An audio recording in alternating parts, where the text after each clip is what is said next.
There are many discussions about the economics of solar power for certain consumption profiles. It can be the household, heating, air conditioning, charging electric vehicles, and more. I was curious to understand this and created a rigorous simulation tool which is able to consider generation profiles and consumption profiles during every hour of the whole year. It works for an arbitrary orientation of the solar panels and any arbitrary latitude and longitude on the Earth. In addition, there is a lot to discover.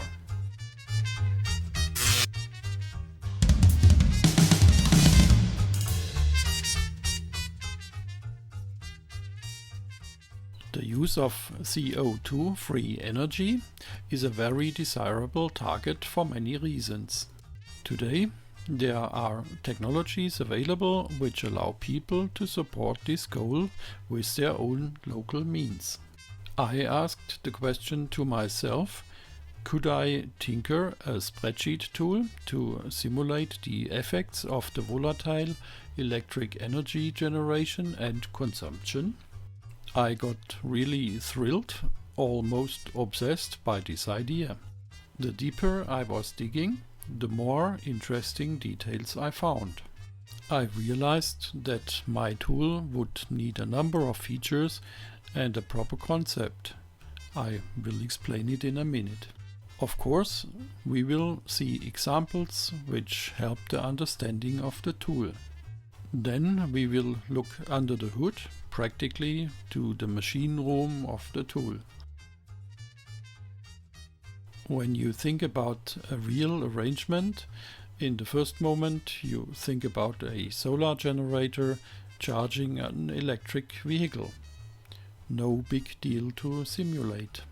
But in the next minute you realize that your solar energy performance depends on the season, time, your position on the globe, and of course from the size, the azimuth and the elevation angle of your solar panels. Furthermore, there is the typical weather conditions in your region which influence the yield of your solar generator. The idea is now to consider all these parameters to characterize and simulate the solar energy generation. Parameters like latitude, longitude, sun's azimuth and elevation, shading, as well as the solar panel's orientation, can be treated deterministic. Weather conditions, which are certainly stochastic, are considered by the local solar yield. I also considered biogas, wind and water generations, which are a bit easier to characterize. On the consumer side, things can get also a bit complicated, because electricity consumption also depends on the season, the daytime, and on our own behavior. As battery technology is getting more and more affordable, we want to be able to consider a buffer battery with all its parameters. Now, here comes the clue, how to simulate every single hour of the year. Instead of typing in the generation and consumption profiles for each of the 8,766 hours in the year, I used computation models to approximate this. With that trick, we can work with an acceptable set of input data, which we can derive from simple own calculations and the internet. Let's jump to the tool now. As said, the tool works with data that everybody can get or at least estimate for his own scenario. These values are used as sampling points to simulate every hour of the year. The user interface is pretty straightforward and it tries to give immediate feedback through graphics and totals so that you can always cross-check the validity of your inputs. The first thing to know is the typical yield from the resources in your region. You can find the monthly yield in kilowatt hours per kilowatt peak for your region in the internet. If available, you certainly know which values to insert for the optional resources from biogas, wind or water. Next, we look at the generators that you actually have in your scenario. You might have up to 3 solar generators. The simulation considers your installed peak power, your location coordinates, your time zone, the azimuth and the elevation angles of your solar panels, as well as the shading that you might have. We will make examples for the inputs later on. For the other optional generators, you can insert the maximum power and outage times which you might need for maintenance and repair. Of course, we also get immediate feedback through the totals and the graph showing the whole year. Next, we look at the consumers and their profiles. For households, the tool suggests a so-called standard profile, which is common in Europe. But you can change it according to your needs. Then we can insert the consumption profile for a small office or workshop. In case you have one, you want to consider electrical heating and air condition. And last not least, we have the consumption profile for electrical vehicles like cars, scooters, etc. Since these are heavy consumers, we are very curious about their effect in our scenarios. Finally, you get again the totals and graphs for the year on the bottom of the page. Okay, so far we had to struggle a bit to get all the numbers together. The overview sheet gives us now the important values summarized. There is the total generation, the total consumption, and on the bottom the total electricity budgets of the values which are important when operating the arrangement. The pie charts on the bottom are showing the fractions of energy that is fed back to the mains, the own consumption and the consumption from the mains. In case you have a buffer battery, you will also see the consumptions to charge and discharge the battery. Now the really interesting part starts. We obtain a lot of enlightening results by the analysis which the tool performs in real time in the background. On top of this, we can insert the parameters of a buffer battery that we might want to use, and we see immediately the effect on the battery's state of charge over the whole year. Then we can choose arbitrary days and weeks to analyze how and when exactly own consumption, main consumption, mains feedback, battery charging and battery consumption are taking place. This will be the most important sheet to analyze and optimize your scenario. Cool, isn't it? Next, we can have a look on the economics of our scenario. This can help to decide whether to invest or not. And you can find the economical optimum in your case. We can simulate countless scenarios with the tool. Here are some typical questions that it can answer. Is a buffer battery improving my business case? Is the combination of solar generator, air conditioning and heating economical? Is a small generator economical? This is just a few important questions. However, there is a lot more we can simulate, as we will see in the coming episodes. We look now under the hood of the tool. We visit the machine room where everything is simulated and computed. Little monsters are crunching here the numbers so that we get our nice analytics. In this section, all necessary parameters and dependencies are computed for every hour of the year. In the big section on the left, we have the computation of the sun elevation and azimuth angle for an arbitrary time, date and place on the Earth. This is a lot more complicated than I thought. I'm deeply impressed, and my credits are going to the astronomers who solved this problem. Then everything is pretty straightforward. Generation, consumption, all considering the dependencies of the days, weeks and months. Even the attenuation of the atmosphere is considered. As you know, the light intensity is going down during sunrise and sunset.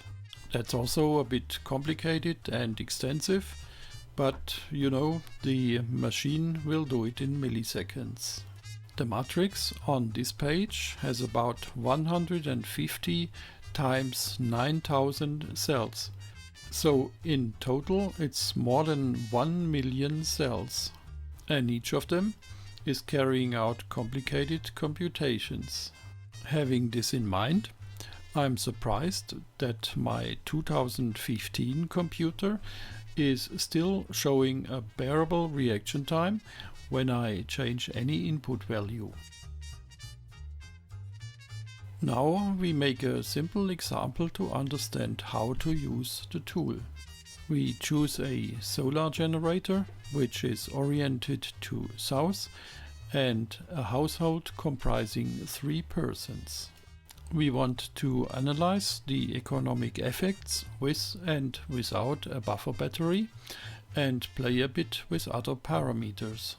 I will take the actual monthly solar yield of 2021 in my region, available from an earlier episode where we were dimensioning solar powering for a LoRa sensor module.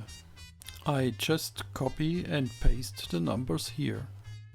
The values in gray are minimum and maximum values of other years.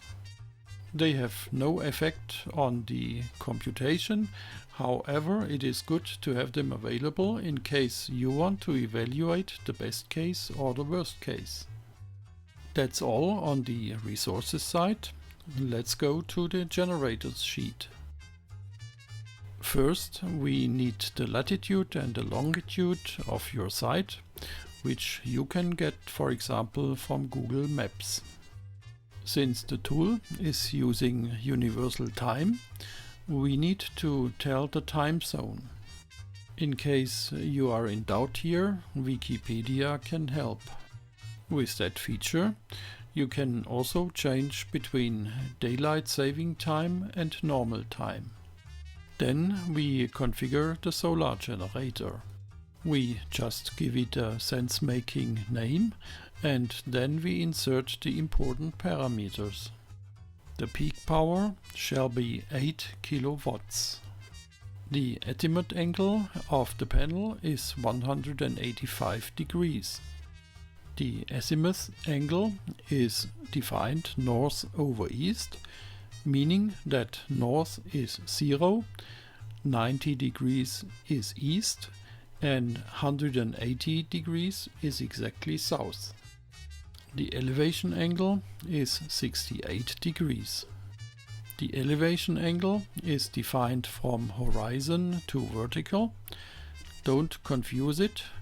In case of 90 degrees elevation, the panel would be flat on the ground, and in case of 0 degrees elevation, the panel would be vertical.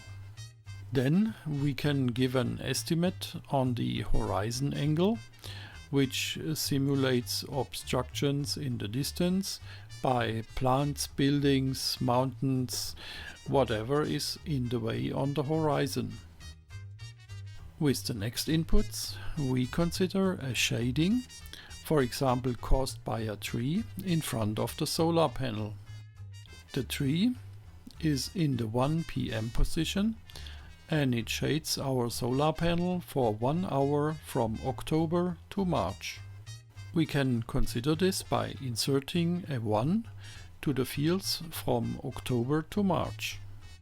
And the 1 hour shading in the 1 p.m. position we consider by inserting 1 here at the hour 13. As mentioned before, you get a lot of feedback already on this stage. There is the totals of the year, and the graphs on the right side are showing the relative yields during the months. We can even recognize the notch, which is caused by the shading of the tree. As we want to neglect all the other generators, we make sure that indeed the peak power of the other options is set to 0. On the bottom of this sheet we get a summary which shows only the yields of panel 1 in our simple case. Next we go to the consumers sheet. In the top section we can insert our household consumption. The tool suggests already a so-called standard profile for households per person. We leave that as it is, because we have nothing better yet. We only differentiate the weekend from the workdays, because on the weekend the consumption is a bit shifted to later hours. In case you have a more accurate profile for your own consumption, you can change the tables accordingly. After defining the daily profiles, we just insert the number of persons that are present during each month. Let's assume that from January till June 3 persons are present, in July they are all absent, and in August there's 4 persons in the household. For the rest of the year 3 persons are present. We simulate this by just allocating the number of persons to the months. Now we need to make sure that there are no contributions coming from the other consumption options. We delete all the other consumption profiles. And on the bottom we get the summary. We only have household consumption in our calculation.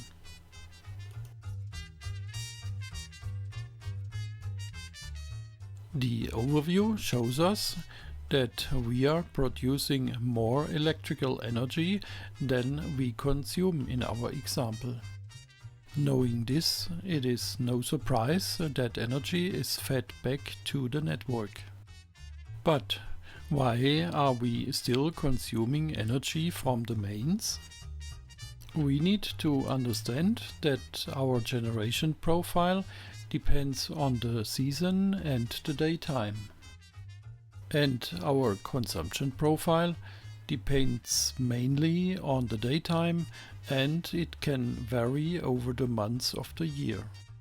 Since there is no synchronization between consumption and generation, it is often the case that we cannot consume our own production. And during the night there is no own energy produced, so that the energy is taken from the mains. Unfortunately, that's the nature of volatile power generation. But it is what it is. But anyway, private solar generators make usually a positive business case, and they help saving limited fossil fuels. In case we want to make the red and the yellow parts a minimum, and we want to maximize the own consumption, that is indicated in blue color, there is measures to do that. Up to a certain extent, we might be able to synchronize the consumption with the generation. But for the rest, we would need a buffer battery. Okay, now let's go to the battery and analysis part and see whether we could optimize this a bit. First of all, We can analyze here arbitrary days and weeks during the year. The analysis on the 1st of January shows that our solar energy production is always lower than our consumption. It's no surprise that we need additional energy from the mains during the winter season, because our solar electricity generation is pretty low then.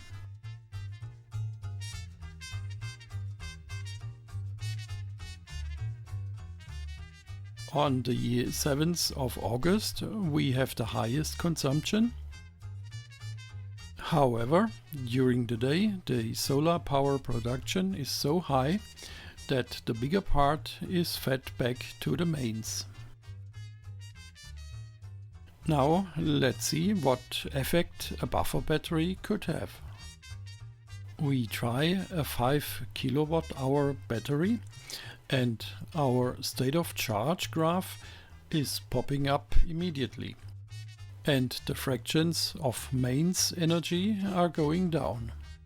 By the way, we set the minimum charge to 10% and the maximum charge to 90% for the sake of the battery's health over a long time. So in reality, it is only 4 kWh that we can practically use. Now in January, this hardly changes anything. But in August we can see that we can charge the battery during the day and discharge it during the night. This increases the own consumption of solar energy and decreases the main consumption and feedback. But with 5 kWh there is still mains consumption in August. Now we increase the battery capacity to 10 kWh. This seems to be a good solution, at least technically, because it minimizes the mains energy in both directions. Unless we have other goals, like outage protection or complete off-grid operation, we want to have an economical solution with our arrangement. Since batteries are expensive, we need to look at the complete scenario to judge about economics. Let's have a look to the economics sheet now. I need to mention that the tariffs and regulations are different in each country, and they are even changing over time. You need to find out the values for your country. I can give the example for tariffs in Germany.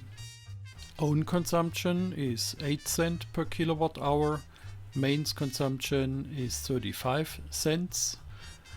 Charging your battery is practically own consumption, so it is 8 cents.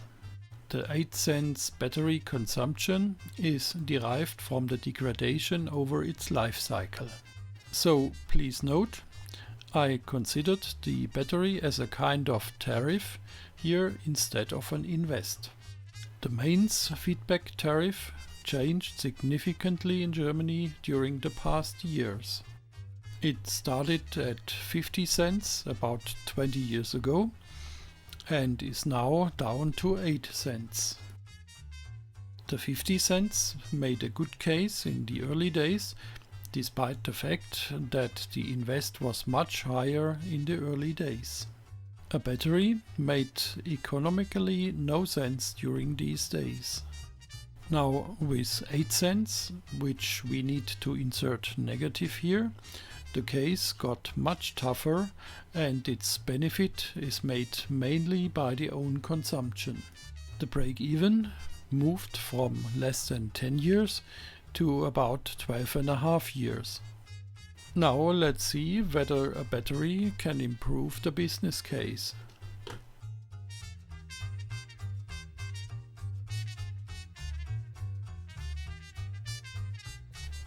Yes, our break-even could be 2 years earlier. but only if the battery price comes down to 400 euros per kilowatt hour, or the tariff for mains consumption gets even higher. But in any case, with a battery, you could realize an outage protection, which would be a value on its own too. The summary and some insights. Due to some difficulties, the development took longer than I expected, but it was worth it. An idea got reality. Using a few sample points, which we can get from the internet and from our own estimates in our scenarios, we are able to simulate every hour of the whole year with that method. We can simulate and optimize countless scenarios with the tool. Please note that so far the tool doesn't consider the efficiency of converters and battery charging. However, the efficiency of good material is better than 90%. So you can consider this by 10 to 20% overdimensioning of your generator. Please note that the shading of clouds is considered in the monthly yield, which is used as a mean value during the months.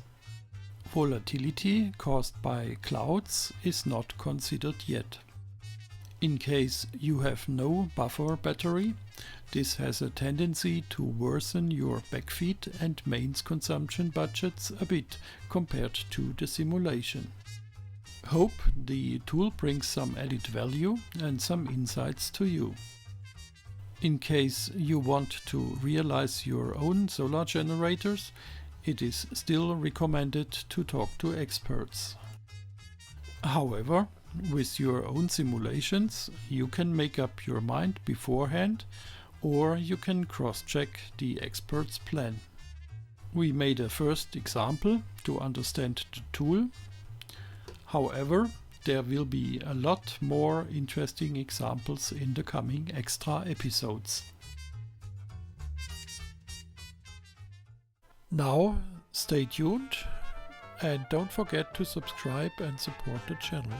See you soon in the coming episodes.